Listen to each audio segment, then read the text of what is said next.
যদি আপনার জন্মছকে বৃষ রাশির জায়গায় লং শব্দটি লেখা থাকে তাহলে কিন্তু আপনার বৃষ লগ্ন রাশি হিসাবে জানবেন এবং সারা জীবন কিন্তু এই টরাস অর্থাৎ বৃষ লগ্ন রাশিটিকে ফলো করবেন। এই জুলাই মাসে বৃষ লগ্ন রাশির মানুষদের মালব্য রাজ্য কিন্তু শুরু হচ্ছে, অর্থাৎ শুক্র লগ্নস্থ হয়ে এ সময় আপনার অভিব্যক্তিতে একটা পরিবর্তন কিন্তু ঘটাতে চলেছে বলেই জানবেন। এছাড়াও এই সময় কিন্তু আপনার ভৌতিক সুখে বৃদ্ধি হবে। এছাড়াও যারা আগে কোনো রোগ ভোগে ভুগছিলেন, অর্থাৎ কোনো রোগ অনেকদিন ধরে চলছিল, এ সময় কিন্তু সেই রোগের সঠিক চিকিৎসা করার সঠিক সময় বলেই কিন্তু জানবেন।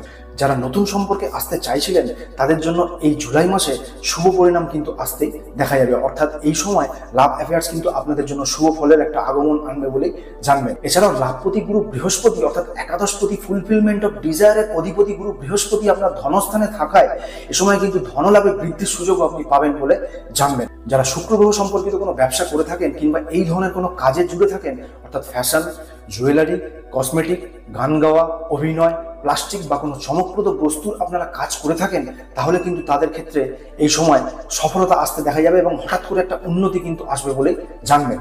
এক্ষেত্রে আপনার চতুর্থ স্থানে মঙ্গল থাকায় যারা স্বামী স্ত্রী অর্থাৎ যারা দাম্পত্য জীবনে আছেন তাদের ক্ষেত্রে কিন্তু কিছু চাপা উত্তেজনা এ সময় থাকবে বলেই জানবেন এবং এ সময় কিন্তু আপনার সুখের জন্য বাহ্যিক দিকে আপনার কিন্তু মাইন্ড ডাইভার্ট হতেই দেখা যাবে। দাম্পত্য জীবনে এ সময় আপনার তৃতীয় ব্যক্তির অনুপ্রবেশ ঘটতে পারে। এছাড়াও যারা প্রপার্টি রিলেটেড বা কোনো ভূসম্পত্তি রিলেটেড কাজ কারবার করতে চাইছিলেন এই সময়, তারা কিন্তু এই জুলাই মাসে অবশ্যই এই বিষয়ে সাবধান হয়ে চলবেন।